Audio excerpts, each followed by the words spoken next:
Muito bom dia, boa tarde ou até mesmo uma boa noite, dependendo do horário que você teve um tempinho para nos assistir. O que importa mesmo é uma boa vida a vocês, nossos alunos e alunas e todos vocês que nos acompanham aqui pelo canal.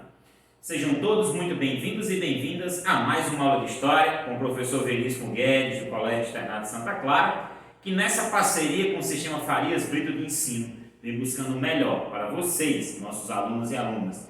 Meus amores, oitavo ano sempre boa passagem, e vocês que nos acompanham por aqui, sejam bem-vindos a mais uma aula. Vamos agora de tema 2 da unidade 4.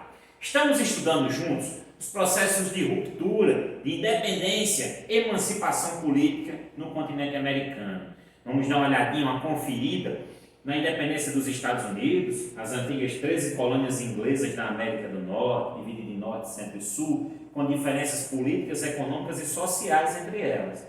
Na aula passada, a gente viu a chegada das ideias iluministas por meio das universidades, dos jovens que iam estudar fora, o contexto em que estava inserido ali no finalzinho do século XVII, XVIII, prestem atenção, meus amores, é século XVIII, galerinha, e a virada para o XIX.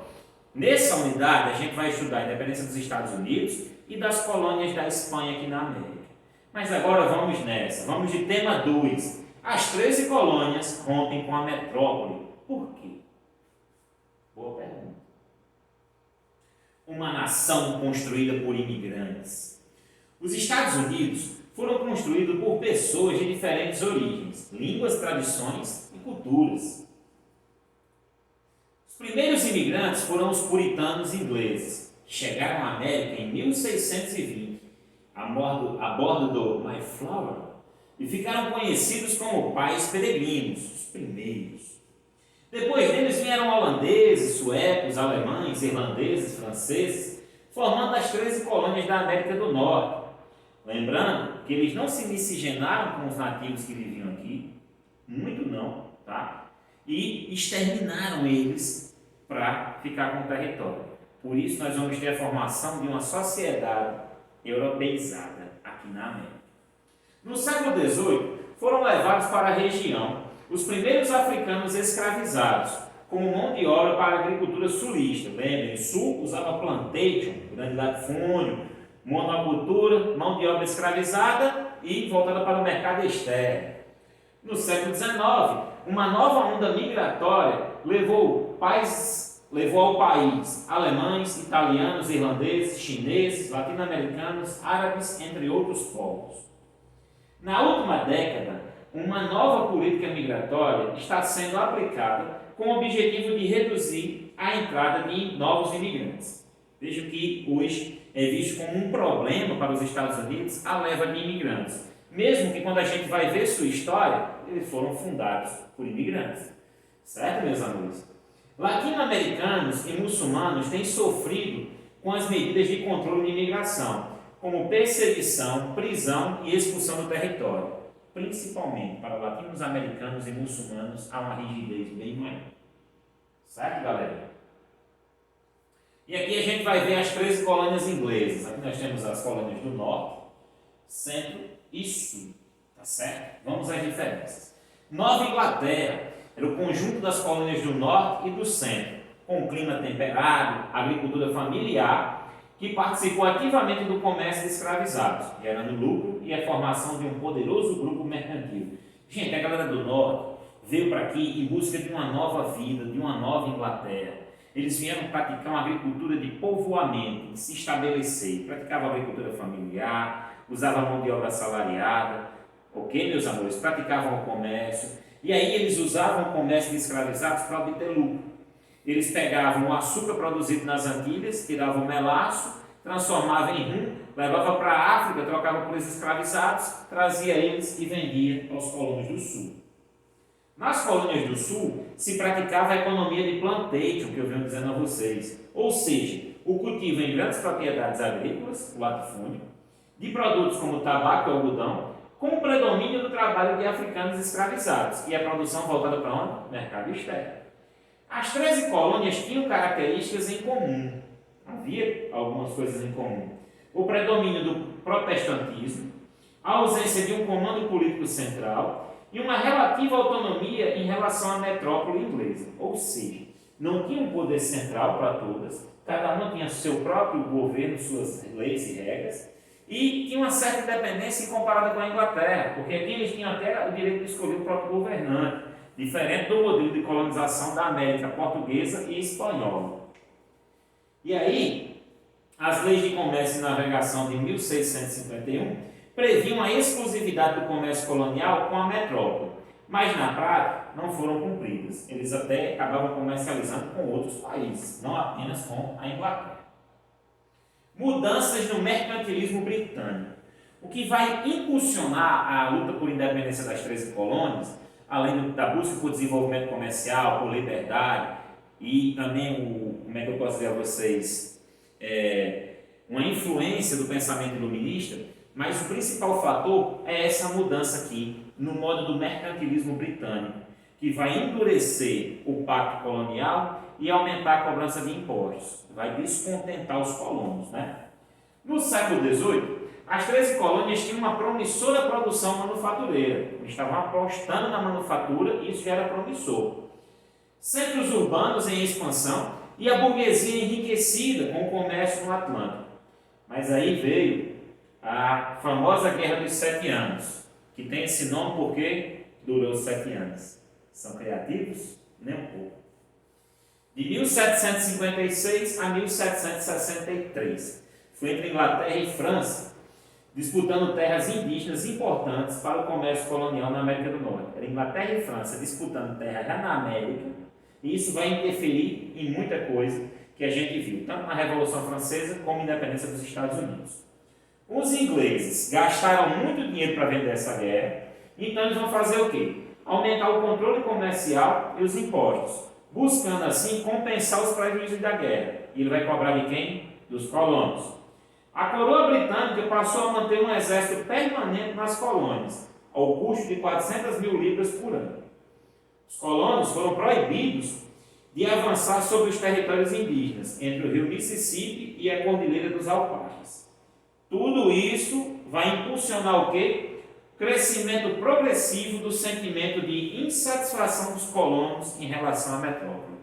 Cara, está cobrando mais impostos, está enrijecendo o pacto colonial, está controlando nossas vidas aqui. E a gente só tem despesa, quem produz tudo somos nós, e ele só tem lucro? Isso não é justo. E aí tem o iluminismo para me ensinar o que é igualdade, liberdade e fraternidade. Então, vamos à revolução. O controle gera revolta, esse controle excessivo, né? Práticas mercantilistas de controle da economia colonial. Vamos lá. Lei do Açúcar, 1764, impôs o pagamento de tarifas alfandegárias sobre a importação de melaço, vinho, café, seda e lima, ou seja, tudo agora vai ter que pagar imposto aos ingleses. Lei do Selo, um ano depois, impôs um imposto sobre textos legais e impressos, que tinham que exibir o selo de autorização real. É um documento agora, tem que ser em papel timbrado, e eu vou ter que pagar imposto aos ingleses. Lei do Chá, de 1773, concedeu o monopólio do comércio e a distribuição de chá para a Companhia das Índias Orientais, ou seja, para a Inglaterra. Meus amores, eles estão cobrando imposto de tudo agora sobre os colonos, e enrijecendo o controle. E aí vai ter o quê? Festa do chá de Boston. Que eles invadiram os navios carregados de chá, jogaram no rio, no mar, e também vestidos de indígena, né, para botar a culpa nos índios, na primeira sacanagem. Em 1773, os colonos disfarçados de indígenas lançaram ao mar o carregamento de chá de 3 navios ingleses. Não dá nem para ferver, né, para tinha sal se fosse açúcar. Leis intoleráveis. A partir daí, vai ter o fechamento do porto de Boston ao comércio e a ocupação da colônia de Massachusetts por tropas reais. A partir daí, nós vamos ter um enrijecimento. E eles vão criar leis conhecidas como leis intoleráveis, que a partir daí os colonos não aguentam mais. E aí, inevitavelmente, vem a Declaração de Independência. Mas antes disso, os congressos realizados nas colônias, os congressos da Filadélfia, eles não queriam romper com a Inglaterra. Eles queriam diminuição da cobrança de impostos, queriam autonomia, liberdade de comércio. Alguns queriam até fazer parte do parlamento britânico, para vocês terem uma ideia. Né? Os líderes das colônias reuniram-se no primeiro Congresso Continental da Filadélfia em 1774 e determinaram um boicote aos produtos ingleses. Não havia ainda um consenso entre as 13 colônias sobre a independência. Colonos do Sul temiam que a separação desencadeasse revoltas de escravos. A influência iluminista e as medidas coercitivas da metrópole uniram as principais lideranças coloniais pela ruptura com a Inglaterra.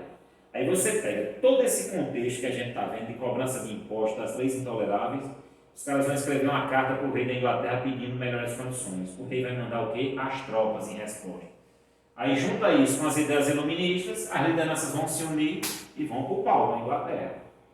Uma guerra contra os ingleses se estendeu até 1783, quando a coroa britânica reconheceu a independência das 13 colônias. No segundo Congresso Continental da Filadélfia, votou pela separação e formou uma comissão para redigir a famosa Declaração de Independência em 1776, redigida aí também pelo Thomas Jefferson, vale lembrar, 3 grandes líderes desse movimento, sem menosprezar os outros, né, que foi um movimento das colônias, dos colonos. Mas a gente tem aí o George Washington liderando os exércitos, Benjamin Franklin conseguindo apoio à luta, e o Thomas Jefferson, que foi basicamente o redator da Declaração de Independência. Né? A realidade social do país contradizia o discurso em prol do direito à vida, da liberdade e da igualdade, pois excluía escravos indígenas. Ou seja, eles se baseavam sim no iluminismo, mas essas ideias só valiam se você fosse homem, né, sexo masculino, branco e rico. Escravizados, negros, mulheres, estava todo mundo excluído. Tá certo? É uma apropriação das ideias em benefício próprio, como a gente já viu lá na França. E aqui a gente vai ter, depois desse momento, vai ter guerra, vai ter apoio dos franceses, vai ter os escravizados lutando com a promessa de liberdade e eles vão conquistar a sua independência. Certo? E a Inglaterra reconhece, aí eles vão fazer uma Constituição que é a que vale lá até hoje, em 1787, até os dias de hoje é a que vale, baseado nas ideias iluministas, mas como eu disse a você, só vai alcançar esses direitos homens brancos e ricos. Tá certo, meus amores? Semana que vem a gente vai para o tema 3, ok, galerinha? Essa semana a gente tem aula pelo Zoom e a gente vai tirar todas as nossas dúvidas. Qualquer coisa me avisem. Fiquem bem, fiquem em casa. Se cuidem, cuidem de quem vocês amam. Beijo no coração e até a próxima, galerinha!